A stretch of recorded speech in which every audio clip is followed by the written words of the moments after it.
Okay, so how have things been for you lately, in terms of dealing with business and COVID and all that kind of stuff? With business, I must say nothing new Yeah, because you because do lots of online work, right? yes, I'm mostly working online, Okay. especially since I moved to Valencia. Mm-hmm. So, and of course, when I lived in Miami for almost 2 years, That's and, right. and online trainings started there. So Well, I've that's been good. doing, I've been doing this since 2016. Okay, so you've been doing this for 4 years now, 4 or 5 years, you said? Yeah, Yeah. okay. Awesome. So, and then you did, I think when you and I met before, you mentioned your training. Can you tell me a little bit more about that? Like, I want to know more about you. So Uh, who are you? Where are you from? And yes. where did you get your start?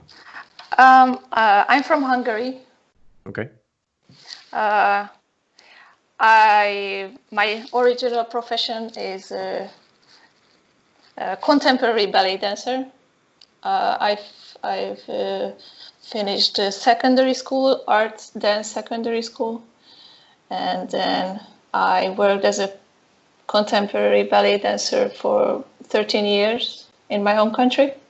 For 13 years. Mm-hmm. And this was before you started teaching people? Mm-hmm. Yes, Okay.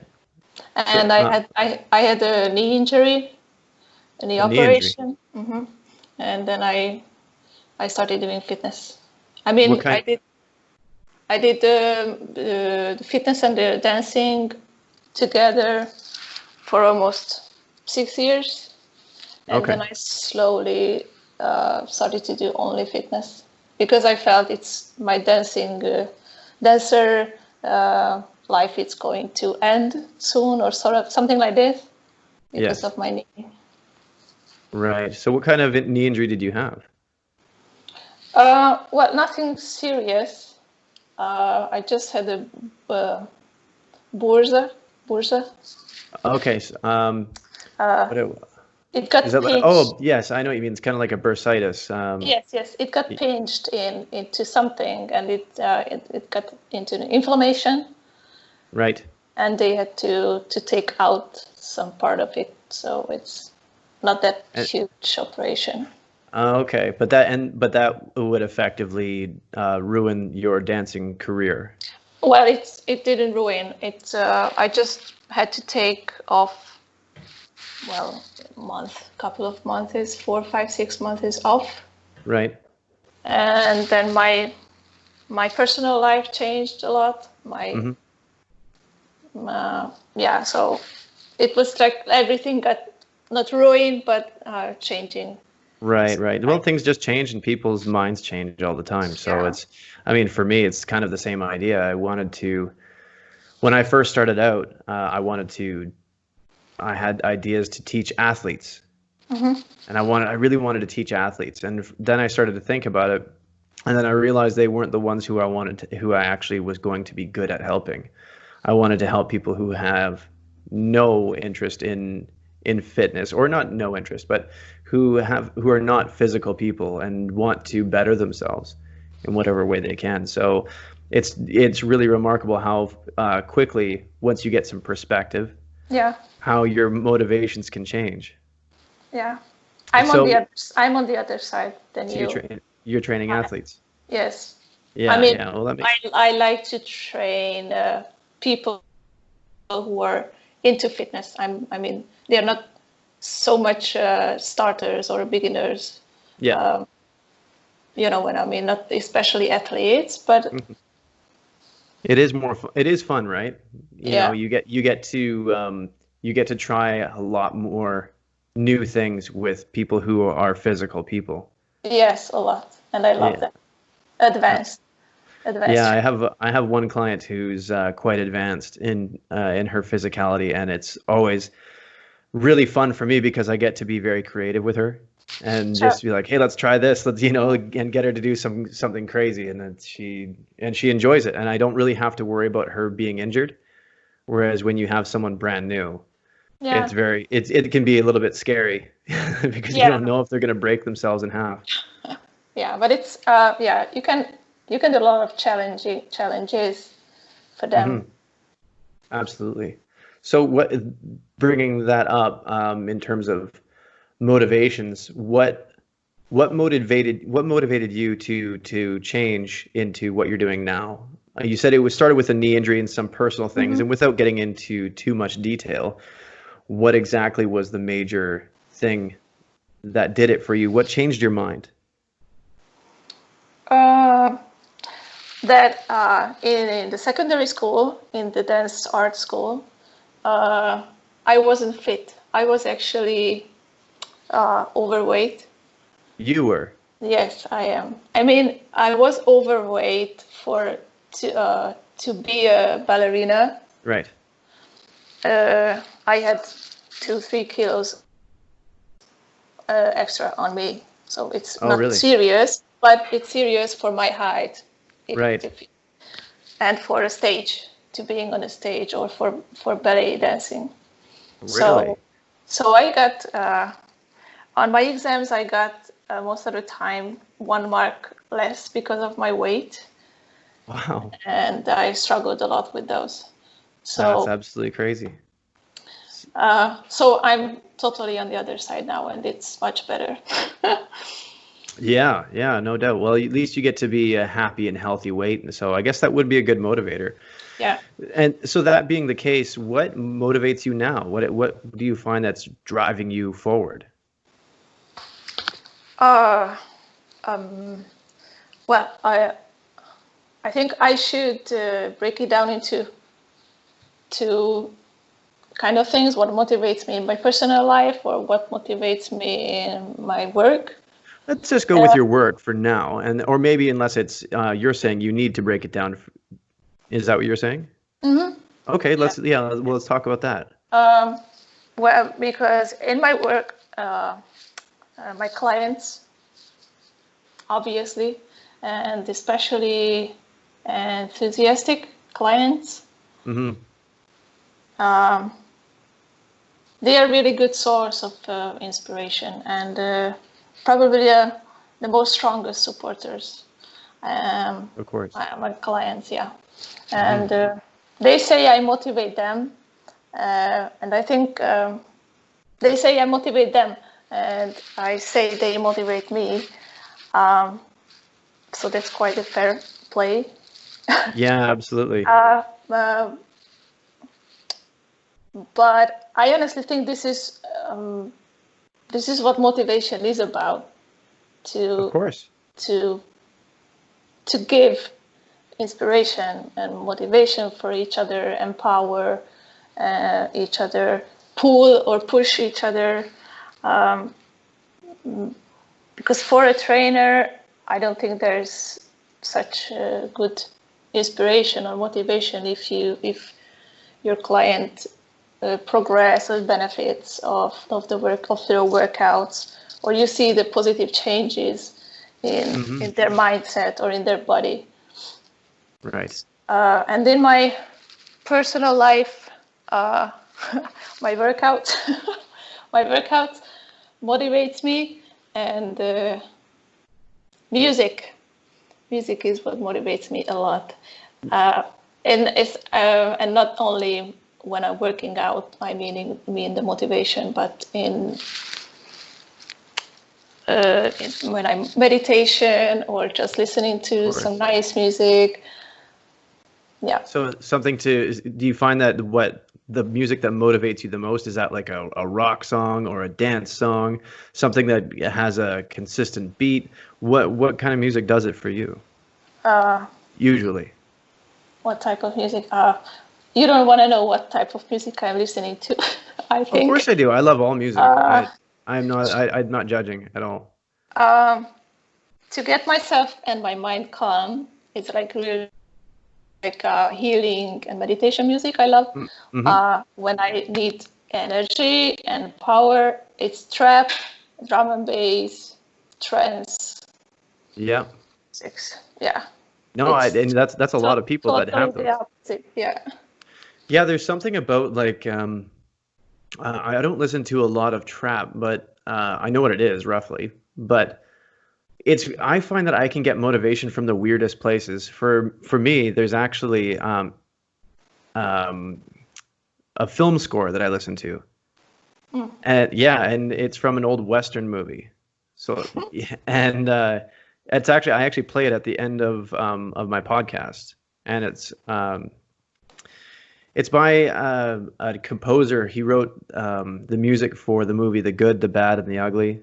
He did Sergio Leone movies, and one of my favorite pieces that he did was called "The Ecstasy of Gold." And for whatever reason, this music just kind of just builds up in a certain way, and it just hits me in this weird place, and it has I don't know why, it just does. So I don't really judge anybody on what motivates them, because there's something in there that you connect to, and it's deep and personal. Yeah, that's true.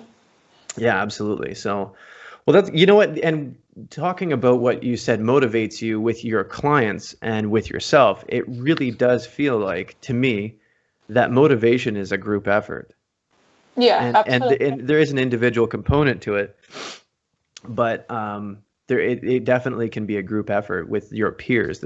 Um, and I also find that when I have my clients or my friends that want to learn, it feels like I'm building a team of people that I want to work out with. Yeah, sure. You know, like I feel like I would want to work out with my clients because I know I can motivate them. They can pump me up. And that's why I love, sorry to interrupt. That's why I love group trainings. I had Mm-hmm. a lot of group trainings in my own country. Yes. And the more people, the more motivation, Yeah, absolutely. because they come in with a sort of energy that just hits you. You have 30 people in front of you, and everybody has the same goal or same enthusiasm on that day, Mm-hmm. on that hour, and I just Absolutely. love that. It's very I don't know the word. Maybe cathartic might be it, but it's a type of therapy. Much Yeah, like when people, like, not whether you're religious or not, but people can get addicted to going to church because you have everybody under the same roof with the same motivation.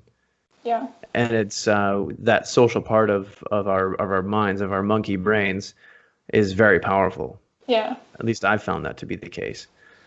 So I'm doing online training with my friends on Instagram, and some people that I've met from all the way from Pakistan to the United States on the east, even on the west of the United States, and they join, and I just get such a charge that everybody's working Yeah, out together. So it's wonderful. I love it. yeah, and it's even better if you are in person with them. Of Not, course, of yeah, course. Yeah, I did that with some of my friends, but with mixed results in person for me. But that was when I was starting out. yeah. Yeah. So with you, how do you provide? What would you say? What's your goal for your audience? The people that you really try to tailor your content to with your Instagram or Facebook or things of that nature. What's your goal? How do you provide value? Mm, I'm trying. It's really hard to be, but I'm trying to be unique as much as Hmm. I can, because I think the fitness industry is quite crowded. It's Yes. it's really crowded, and it's hard to be someone that the people get the eye on. Hmm. I noticed So that your production value of like the video quality of your clips that you mhm. make is very, very good. I Thanks. think, Yes, I'm trying, but it's still just at the beginning. of Uh, course. yeah. I don't, but you know what? When I look at it, I don't get that feeling. I'm not like, oh, I don't think to myself, this is very basic or amateur. I think it looks very good. Mhm. And Thanks. so, but maybe for you, like, does it take you a long time to make a video and make it look very good the way you make it? The recording now. No, The recording is it's just a few minutes. but the editing. The editing is longer. Yes, of Yeah. course. How long would it take you to do one of your For videos? for the Instagram, it's not that much, but Nope. we are editing my videos now for my website, which is Right. going to be launched soon, That's exciting. hopefully, finally. Yeah, I think when you and I spoke, I think that was in March. Mhm. You were saying you were just getting it going. Yes, You were meeting just with the developer. that was the first meeting. Yes. Okay, so there's been several meetings since then, and Mhm. it's been a bit of a Yeah. challenge. Yes. For me, yes. I've been waiting for this since 2014, kind of. Yeah, very So exciting. it's, it is, it is. So yes, I'm trying to give something that is not out on the market. We will see. Well, We'll you know see what? how it. I'm excited to see, and I maybe we can just keep that. What would you say? Keep it under your hat just for now Yeah, before yeah. you reveal too much. But well, that brings me to the next past the next question. I was going to ask you actually. Do you think that the online world is saturated with fitness, motivation, inspiration, that type of content, to where real messages can't get out? Yes. Yeah, you do. Yes. Yes. I really think very much. Whatever type of person can find anything in their needs. Yes. And do you find that frustrating as a coach? um, Sometimes. Yes. Just because not every aspect I see is in in the fitness, really in the fitness, but in the other level, I don't know how to put it in words nicer, but it's more of the sexual part, or I don't Oh know how yeah, yeah, to. definitely. The sexuality and the flash. You Yes, know, it's everything has to be flashy. Yeah, you know, there's a word for that, and there would be like a pageantry or spectacle. spectacle. Yeah, Yeah, so that type of thing to me, I mean, it's difficult to compete when the people at the top are at the top for multiple reasons. Of course, they're working very, very hard to get there, but it also seems that they definitely have, you know, it can be helpful just to have somebody follow you with a camera, and you yeah, don't have I to worry know. about the camera and make things look good, someone to edit for you. Those kinds of things are very, very valuable. And so it seems a lot easier to add something very flashy, Yeah, of course. but it's incredibly But difficult to compete. uh, well, it maybe doesn't really matter if you see the other side. I mean the client or the customer side. Hmm. If you can get the people start to exercise or start to change their mindset or whatever, you get them do that. Hmm. It's okay. It's okay. Absolutely. But I'm just on the other side of the fitness So you industry. think you would say that it's just overall it's a good thing? Can be, yes. Yeah, mostly, but it's the like you said, the sexualizing part of it is frustrating, and the It's it is. I just don't want to. Yeah, I don't want to compete with this. yes, same with me. I started out doing that when I was doing my Instagram last year. That was uh, that was where I really went um, forward into not sexualizing, but making it all about how I looked. Hmm. And in some regards, it worked. It got some attention, but it wasn't. Um, I didn't feel like I was being myself at all because that's not what I believe in. I don't work out just so that I can look good. That's just um, that's a byproduct Hmm. of my work, and so I can easily understand that the trap of doing that because Instagram rewards it, or Facebook rewards it, or you know, just people in general reward that because that's what they want is to be more sexually attractive, Yeah. right? Hmm. So, Yeah. um, do you think, or were you about to say something? I'm sorry. No, it was just for the value. Oh, okay. It's all right. Do you think that there are enough practical tools to get people moving and keep moving, such as home workouts or maybe the better way to put this, do you think that there is enough education, like commonplace education on fitness? Yeah, sure. More than enough, I You think. think so? Yeah. Yeah. There are thousands of options to get someone moving, from remote teaching to online education, from courses to podcasts, Right. So from why do you websites to think it is apps. then? I'm sorry. What did you No, say? it's just from websites to apps, so we can find anything. So why do you think that it's do you think that it's difficult for people to get into fitness? Do you think that there is a high barrier for entry to getting into fitness? So if I wanted to get into shape, and it's so easy to do it, or as in it's never been easier to find the information. Why is it, do you think, that people still aren't doing it?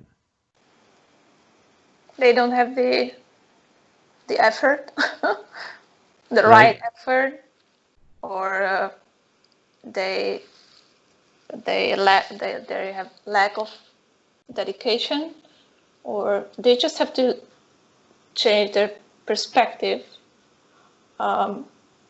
because everything starts in your mind. If you in regards even exercising or just nutrition. Mm-hmm. So I'm sorry. No, don't be sorry. Yeah, I think there's the reasons you're talking about are definitely valid. Uh, is that in your own experience, or do you think that's just what you think, just off the cuff? That it starts in the mind. No, that just people don't want to put out effort. I mean, not everybody, Mm-hmm. but the Majority of people. I mean this. Most of the time, I see people waiting to get something from the outside, information, help to do a diet program, to do a workout program for them, just to get it done, everything in front of you, and and you just have to do it. That's all your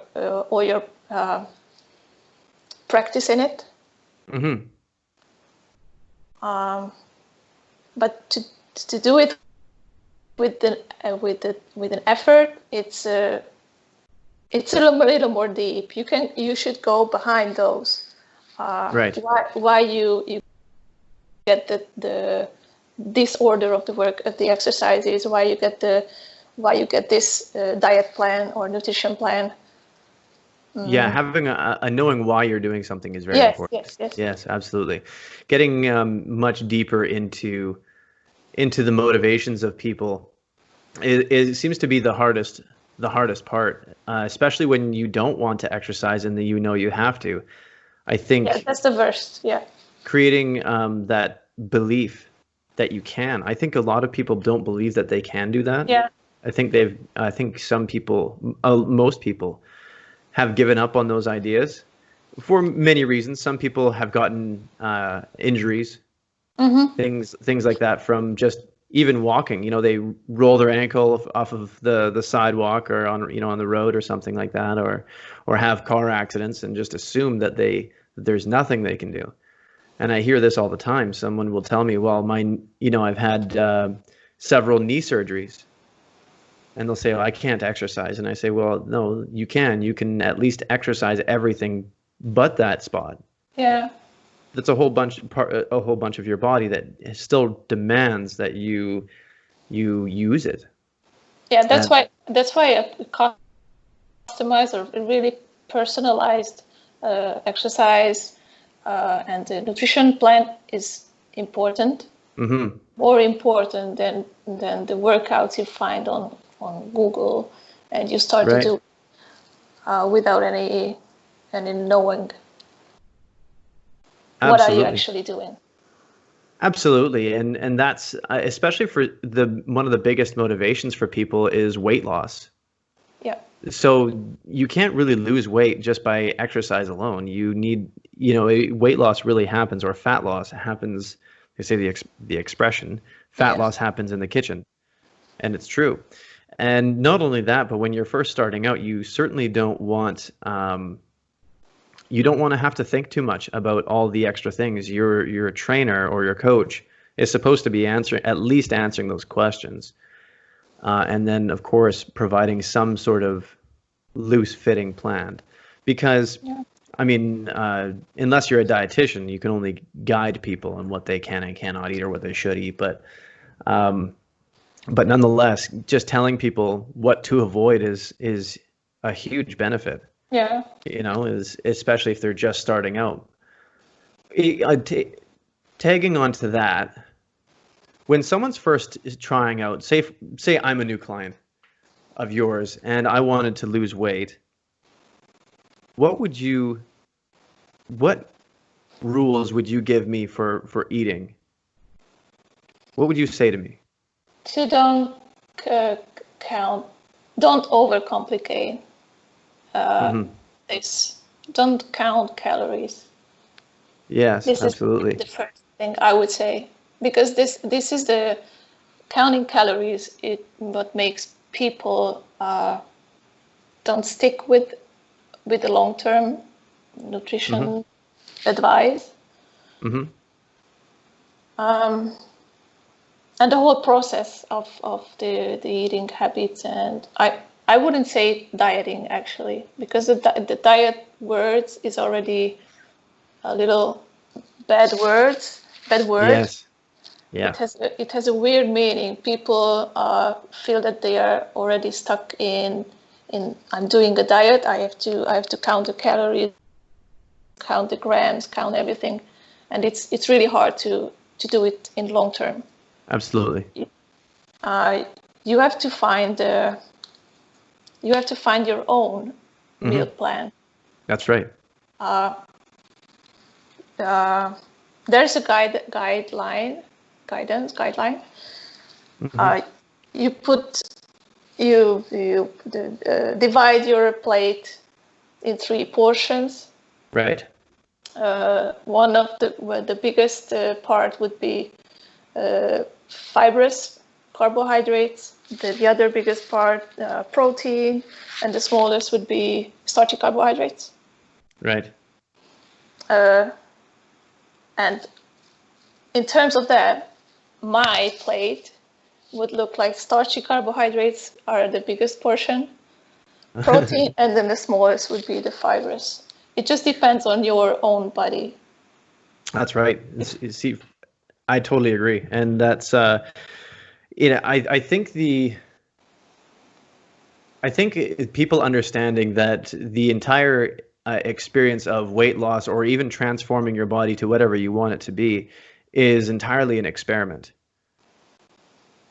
And if you look at it as a way that I think people look for a formula, like math, where it's Yes, just yes, like it doesn't really work that way. Your path will meander like a river, and it'll just go all over the place because exactly. you have to learn and find out what works for you. And it's not a matter of low carb or high carb or high protein. There's things that work for most people, of course. Yes, And so for me, when I talk to my clients, generally what I will say is, for if you really want weight loss, then you have to make up your mind that that's exactly what you're going to do, and all the things that you have to experiment with those three things. So one being carbohydrates, then proteins and fats. Find out what your ratio is. So if you find, say for instance, you have inflammation in your joints, maybe you have an issue with carbohydrates. carbohydrates. Yeah, Right? So that's the case for me. If I find that my knees or my back starts to hurt, it's a dead giveaway that I'm eating too many carbohydrates. So I'll tell people, start taking things away and seeing how you feel, and adding other things, and just experiment with that. Which is really sucks for the client because they want an answer right now. Yeah, yes, this is what I meant when I told you that I feel like most of the time a lot of people wait help from outside, in pills or in shakes or in whatever. Absolutely. Yeah, those external factors, but in reality, it's your patience and just seeing what works. So for me, that plate that you're talking about is almost mostly protein, then fat, and then some carbohydrate.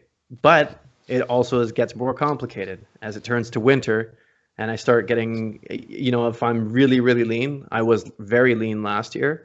As soon as it came to winter, I was getting cold because I had no fat on me. Yeah. So I needed more and more calories, but I can't eat that much protein and I can't eat that much fat because it's gross. So naturally, I started eating a little bit more carbohydrate. So it also changes for people for good and bad reasons. Yeah, everybody's so different, and really, really, there is no such thing like general advice. I mean, there is a general advice, but no general diet plan for No, of everybody. course. It's very, very much a custom thing.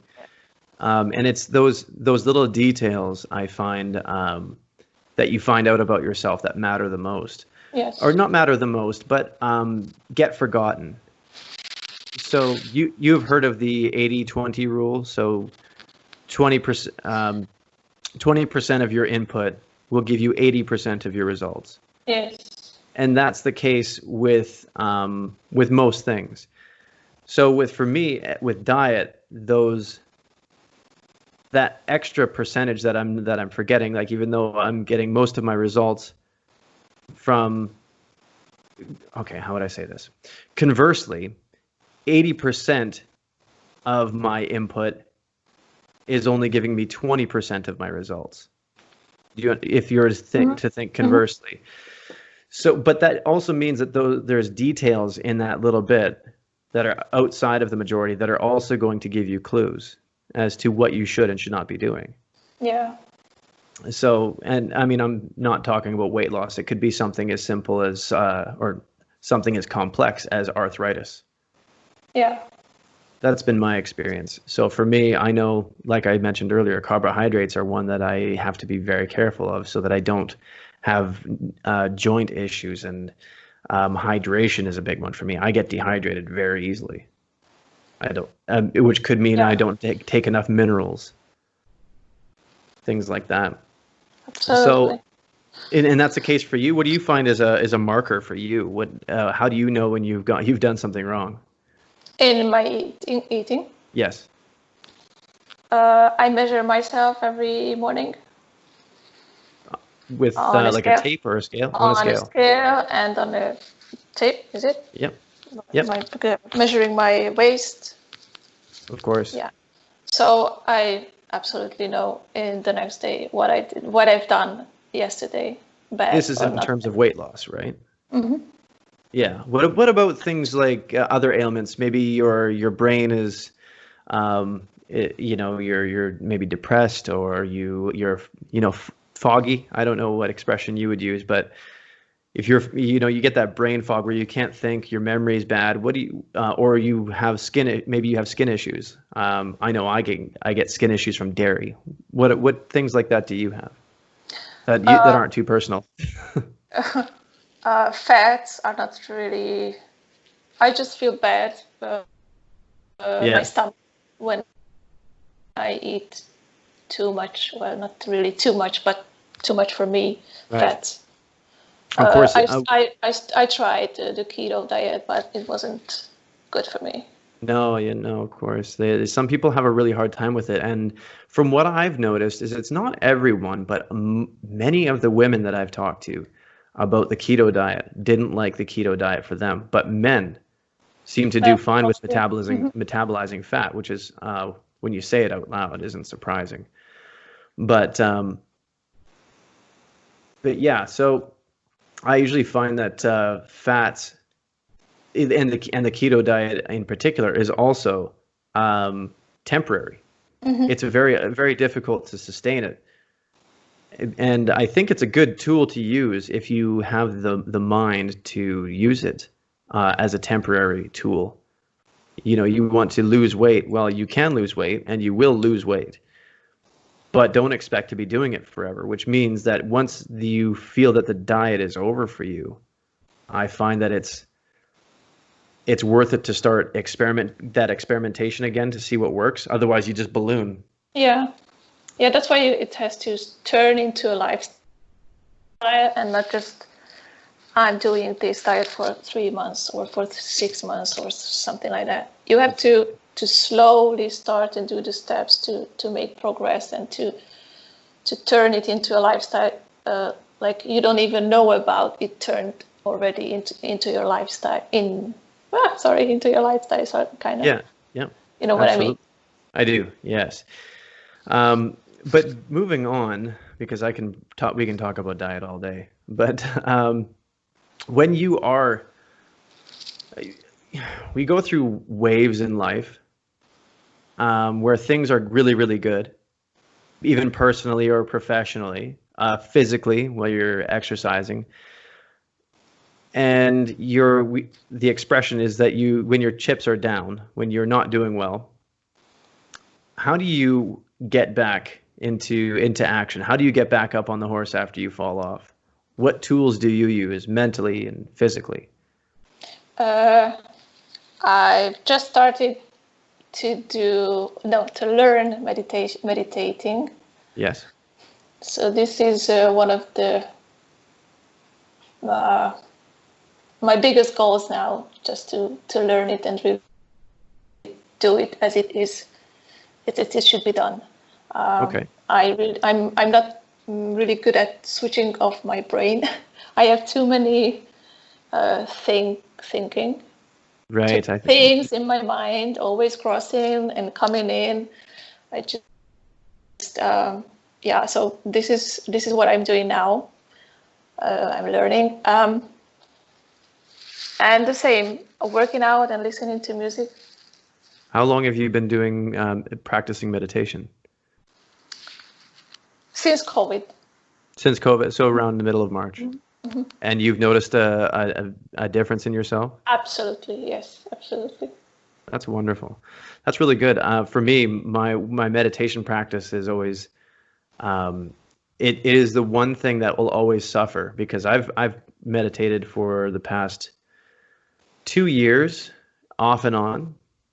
So it'll come in waves. So if I get very busy with things, it'll just that's the first thing to go almost Yes. immediately. I'll usually do two. I'll meditate and I'll read. And those are the first two things that go if I'm very busy. However, when I'm down, I put everything in my life back into a box because things can get chaotic very easily. You have many things you're doing all at once. And so I put it all back in the box. And then I find out, okay, well, what's the most important thing? And almost immediately, the first thing that comes back is meditation, which tells me that I need to change my life in order to have meditation be something consistent over time. But definitely a worthwhile experience is having meditation in your life. And so and you find that that's what helps you get back going again? Currently, yes. Yes? I don't know what I've done before to get back. I feel like I'm always too pushy with myself. Oh, really? Mm-hmm. So maybe just forgiving yourself. I'm always doing something, working on something. I'm always busy, which is not good. I have to slow down. Really. You definitely need some time to yourself. There's a lot of people that think that that you have to be going very hard and very fast through life, or not fast, but very hard through life.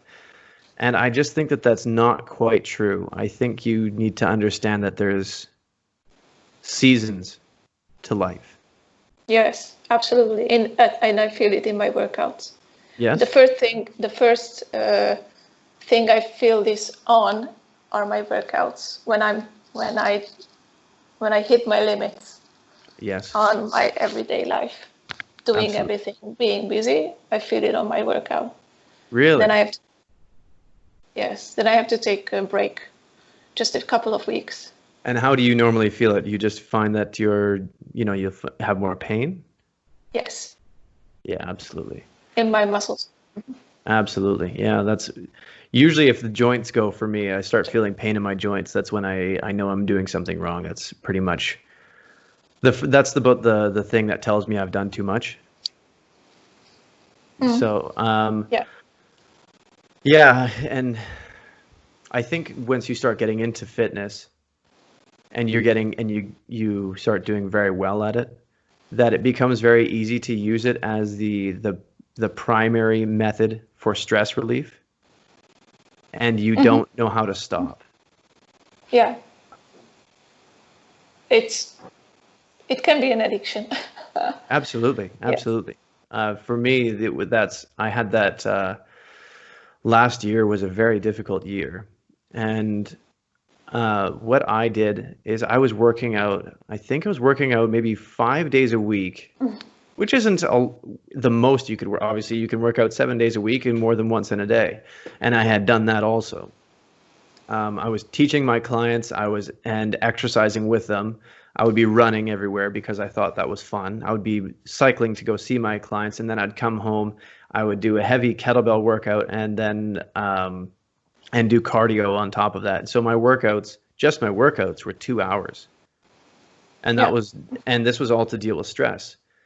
And then that's when I started having. It wasn't much long. Maybe it was 8 weeks, 2 months after that, where my body started to just break Mhm. down, and I had injuries that could have Yeah. been catastrophic. But the point is that I'm trying to illustrate is that you don't once you get competent with everything that you do know, um, it's hard to turn it off. You can't just it become like you said, it's an addiction and you can't Yeah. turn it off. You will not realize it till you get to the point. Yeah, But and even in a day. yeah. What's the longest session you've ever exercised for? Um, 1.5 hour, not much. No? I'm no, I'm doing a little more intense workouts, hours, 45 seconds, 45 minutes, Yes. 60 minutes, Yes. one and a Yeah. half hour if I get the cardio after or something. Oh, okay. Yeah. See, for me, I think what I did is I was doing a mix of everything. So I Hmm. would be doing just consistent cardio, so skip rope. I would be doing a hit session and then kettlebells and things like that. And it ended up being over 2 hours. And this would be several times out of a week. And it was a recipe for disaster. But I I was don't think I ever done 2 hours of training. it was stupid. Not a good idea. Maybe when I did the powerlifting for a Oh, you couple did of powerlifting. yes, just for a couple of months. Oh, and what did you think? Loved it. I loved it. I felt so strong. It was Really? really good. Hmm. Did you put And on weight? yes, I put on weight and I progressed a lot Good for you. in technique especially. Excellent. So was this when like did you already know how to train or were you trained to do this? I wanted to learn it, Oh, okay. the proper technique for deadlifts and for squatting and everything. Good for you. That's Yeah. excellent. I've never had a trainer for anything with barbells at all. And I was so proud of myself because they said my bench press is very good. I should go to compete with this. Really? But, hmm Was this in but Hungary? yes, Good for you. And why didn't you? I stopped because I got my tooth braces, and Yes. I had to they took two teeth out at one time, and I've Okay. suffered with those for 3 weeks in huge pain. Yes. And then it was the time of Christmas, Mm-hmm. and so I just skipped 1 month or something like that. Right. And then I don't. Oh yes, my I switched gyms, So because we many things moved. happened at once. Yes, we moved from the other to the other part of the city, so it was yes, too many things to sort out. Really? Do you ever think about ever getting back into that, into I'm powerlifting? no, I'm doing it on my own. I I don't mean, understand. I do it as a training. Yes, yeah, okay. That's what I meant. Incorporate it into my trainings.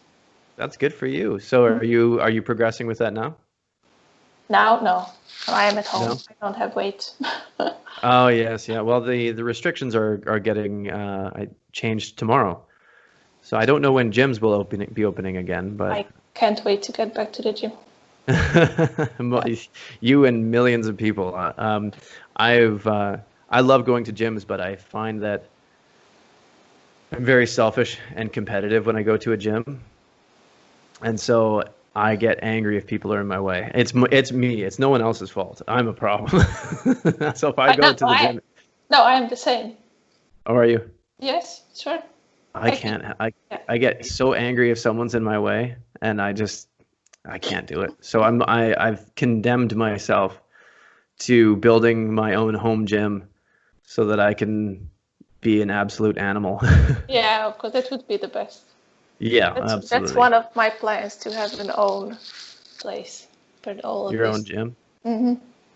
I think that's a really common thing nowadays, regardless of COVID-19. I think many people feel the same way that they come to the same conclusion that they would rather have their own home gym, and it becomes a fantasy. Hmm. So obviously this brings us into the next question, and obviously you believe in time off. But what does time off look like to you? You're training quite a bit, and you Yeah. do a lot of intense work. How does someone like you take time off? How long do you do it? Things like that. I watch Friends. Sorry, Friends. you watch Friends? Yes, I watch Friends. This is my time off. I watch Friends for the all season. Friends, the series. The Yes. series.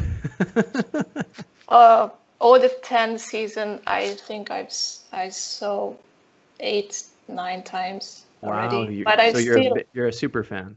yes, I still love it. I'm still watching it like I'm watching something new. Good for you. Yeah. Um, Which season's the best? I don't read. No? This is what I'm struggling with reading. Yes?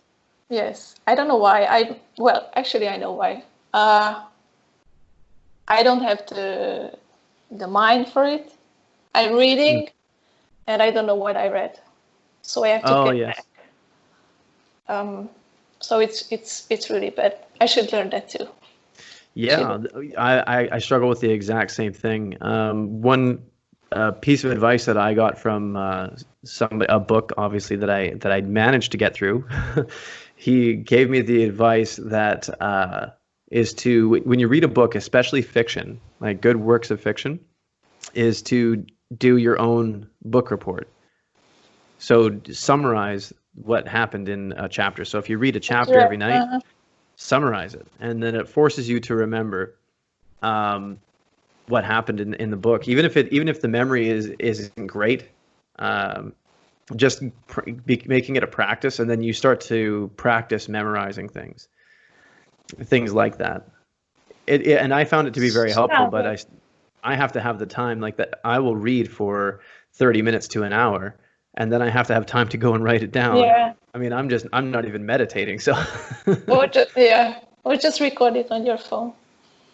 Yeah, you could do that also. That sounds way smarter. But there's also the component of writing. Writing is apparently very, very good for your brain. So I don't know. So time off to you.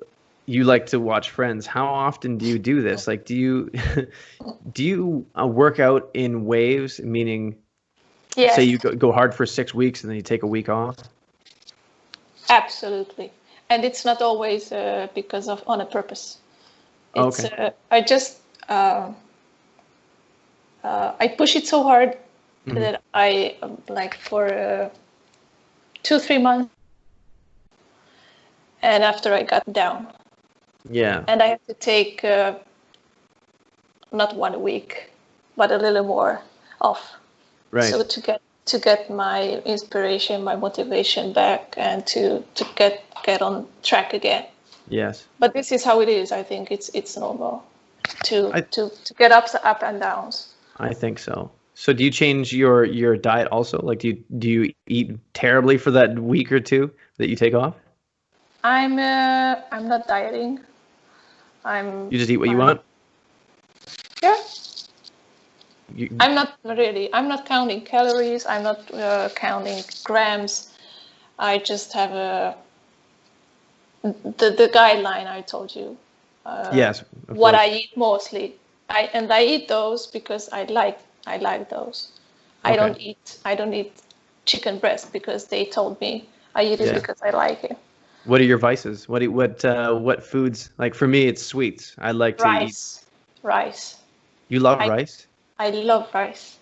You are the strangest person ever. I love it. I love it. But you get a million of something, so I guess it's good. Why? It's good. It is good. But see, for me, if someone says, "Kyle, do you like rice that much that it would be something that you spoil yourself with?" For me, it would be rice pudding. Like I'll make something sweet out of it. Mm-hmm. That's something I just love. So I'll put things like chocolate in my every Saturday, or I usually do if I want to have 2 times a week, I'll go Wednesday and Saturday. I'll have something bad. Like that's really, and the reason why I say chocolate is bad or sugar is bad is it's bad for me, and I think it's bad for many people. But for me, I get really bad depression as a result of sugar. Oh, yeah. And it'll be within 24 hours. I can feel my brain just not working properly. I get very anxious, and then I get this downward spiral of depression if I don't have too much. Mm-hmm. So I think lots of people get things like that. Also, that will also make my joints hurt. I feel this after eating nachos or chips or something like that because it's not sweet. I think it's full of fat. Mm-hmm. And the bad thing. So I feel this after those. Okay. Chocolate I can eat. You can't? I can. Oh, you can? I see. I have chocolate, but it has to have stevia in it for the most part. So if I can get chocolate with stevia in it, I'm usually really happy. But I mean, I'm talking about if I have chocolate where it's just full of sugar, just something that, when it has so much sugar, it burns your mouth. Yeah. I'll do that every once in a while. That's what I like to do. Which brings me to my next point is about life balance. And what does a good life balance look like to you?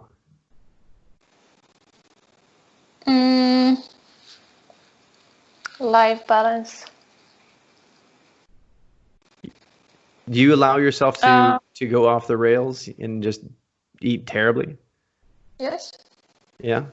Yes. And would you recommend that for other people? Yes. Yeah, you have to. You're going to be happy or a little more confident if you do what you like to do. Mm-hmm. But of course, in limits. Moderation. Moderation. Yes, absolutely. I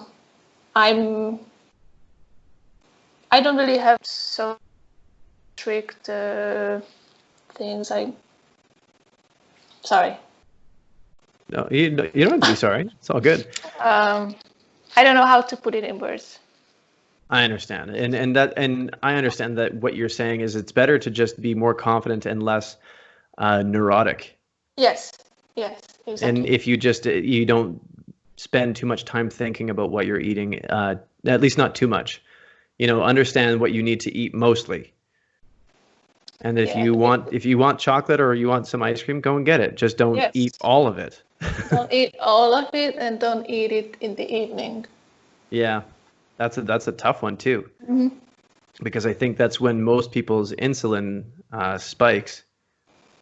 That's just how I've had it described to me. And then, of course, you start to crave those things. And you switch on the TV and you sit on the couch, Yeah. and it's like switch on for chocolates, chips, and ice creams, and yeah. Mm-hmm.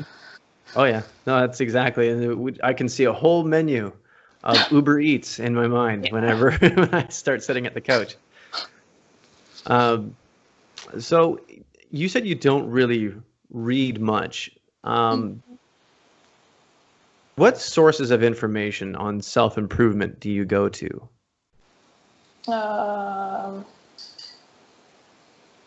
Do you mean in the reading? Well, you don't, because you said you don't really read that much. Do you read books on fitness, things like that? Yes. Yes. I mean, Okay. I have two books on the shelf. That's all. Which one? Two Which books. ones? Two. One of them, the Michael Boy, functional training, mastering functional training. Can you show me? Yeah. Let's see what they are.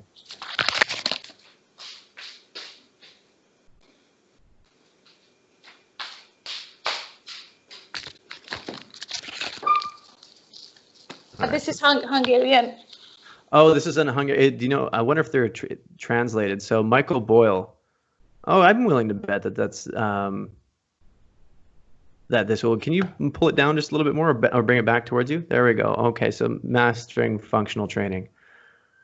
Okay, yeah. So like you said, it's in Hungarian, but nonetheless, I'm sure people can find that in English. That looks sure, like it. Yes, yes, of course.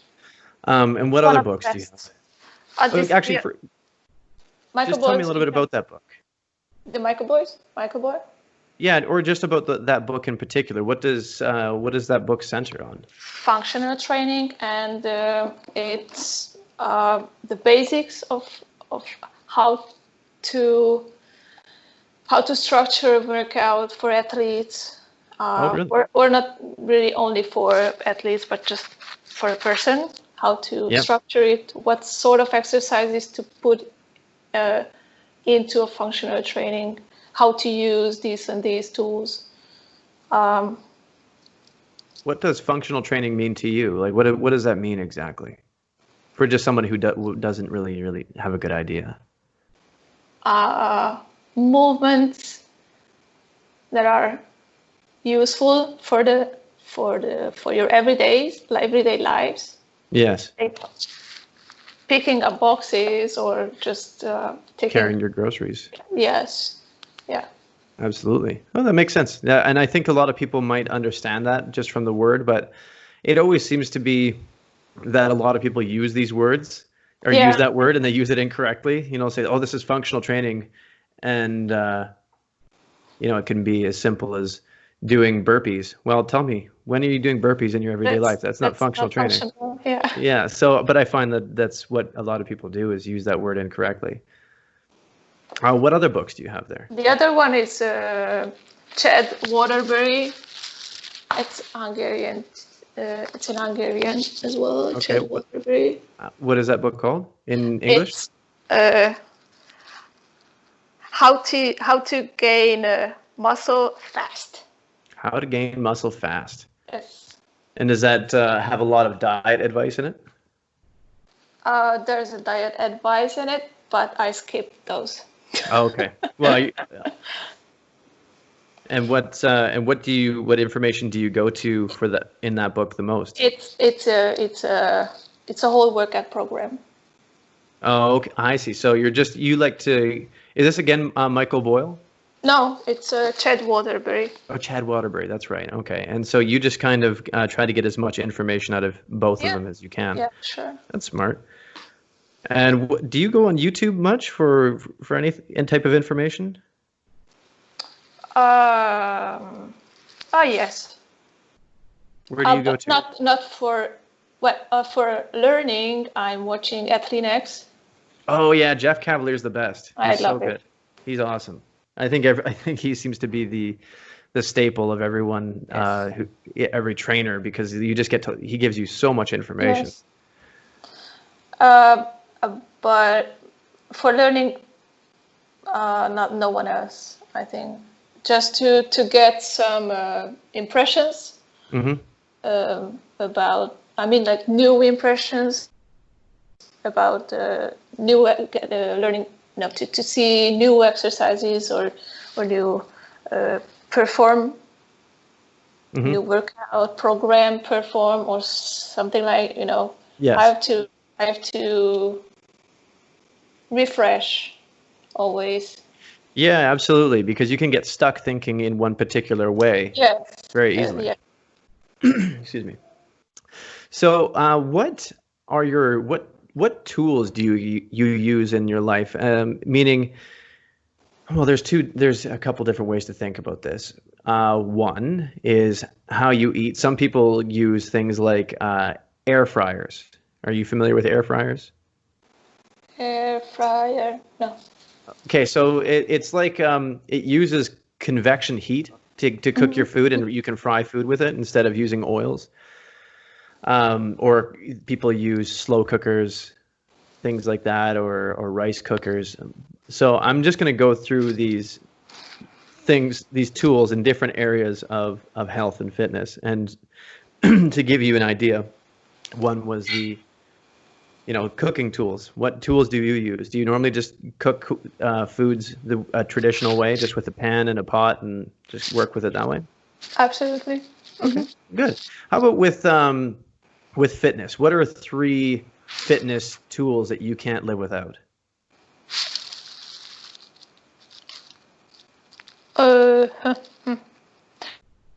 Well, it's a hard question because that would be maybe protein shakes, but I don't drink protein shakes. I don't generally drink them much either, although today I just had one. But as a rule, I don't drink them. But I meant more like, for me, as a fitness tool, I obviously kettlebells are one of my main ones. Oh, you mean that? Yes. Oh, bands. Bands. Yeah, Absolutely. Bands are great. I love bands. I'm using them too. I have a couple of bands here at home. And what else? I'm asking you for 3. Your top 3. What are your top 3? Top 3. I love kettlebells. Yes? Yes. What's your favorite move to do? But I need to learn to use them properly. Yes? Because I never learned how to use them. I just copying or... Oh, okay. Favorite move? I love snatch. Yeah. Those are fun. And swings. Yeah, snatches and swings are fantastic. I really like doing the snatches because it really makes sure that you squeeze your butt like crazy at the top, because if you don't, you're going for a ride. You're going backwards. So I really like that one a lot. And what else? So you say bands, kettlebells. Well, it's not a tool. Stretching. Oh, you stretch a lot? Yes. Really? And how do you feel? Some people say that. Sorry, go ahead. I have to. I mean, like I've been in this for since my age of 4. Yes. I'm in the ballet. Yes. So I just have to I just want to maintain this flexibility, just to be able to do the same things I did for years. Of course. Some people think that mobility is better than flexibility and stretching. Do you agree with this? No. No? I think both. Both is important. Right. So how long does a stretching session last for you? Not much. 10, 15, 20 minutes. Okay. Yeah, that's pretty fair. I know there's some people out there that are, star athletes or celebrities, and they stretch for over an hour, 2 hours. Oh, no. I'm just, I like doing the dynamic stretching exercises. Yes. I do a couple of static too, but the dynamics are better. So dynamics is what you think are better. Absolutely. Okay, so I think we already talked about this, but what do you think of the negative aspects of your industry? What do you say is the negative aspect of the fitness industry? That it's getting too much industry-y. Oh, I mean, yeah. like the pills and the shakes and it's too much. It's too much. Yes, it's too much about the selling or the sales. Yes. By emails, by phone calls or text messaging. It's too much. Yeah, absolutely. It takes over your life. Yes, and yeah, that's all. Yeah, Absolutely. and copying each other. Oh, instead of, what do you mean by that? I mean, like I wanted to learn a little more about marketing my business or how to grow my business. Mm-hmm. And a lot of courses or platforms say copy, watch, look around what you find in Instagram, Facebook, or whatever, what you find in your industry from the Yes. others, Absolutely. and just do the same what they are doing, or just copy what they are doing. And you don't like that? No. Yeah. Yeah, there's definitely a creative element to either creating the content or the workouts themselves. I think there's and when you see people copying each other, it's very annoying because especially when they get so much attention that they don't deserve. Yeah. And mind you, that I could just be being a hater. You know, I might just be Yeah. frustrated because I'm not doing as well. But at the same time, I know there's people that I follow that are doing amazing things and have no followers and deserve all the attention and don't get it. Yeah. So it's very frustrating. I mean, it's for a certain point, it's good for learning, of course. Yes, absolutely. But it teaches you how to try to stand out, or that you need to. Yeah, but to mimic each other, it's not the same. No, absolutely not. But anyway, Andrea, we're getting past the hour. So anything you want to close with?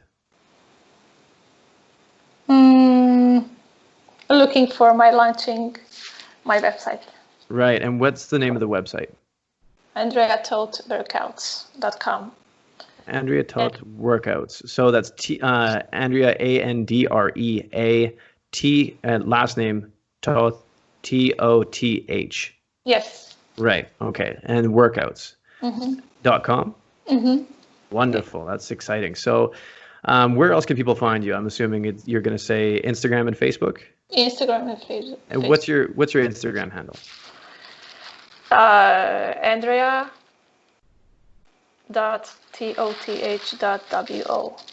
Okay, and that's the same on Facebook? Facebook, Andrea Toth workouts. Awesome. Okay, so I'll be putting those links in the description anyways, but in case people miss that or don't look at the descriptions, because that does happen, now they've heard it. So thank you very much for coming on here and talking to me. It was wonderful, and we'll do this again. Thank you for having me. I'm sorry for my language. I might mean my English. No apologies necessary. It was wonderful. Thank you. All right, well, we'll talk again soon, and have a great Sunday. Thank you. You too. Bye-bye. Bye-bye.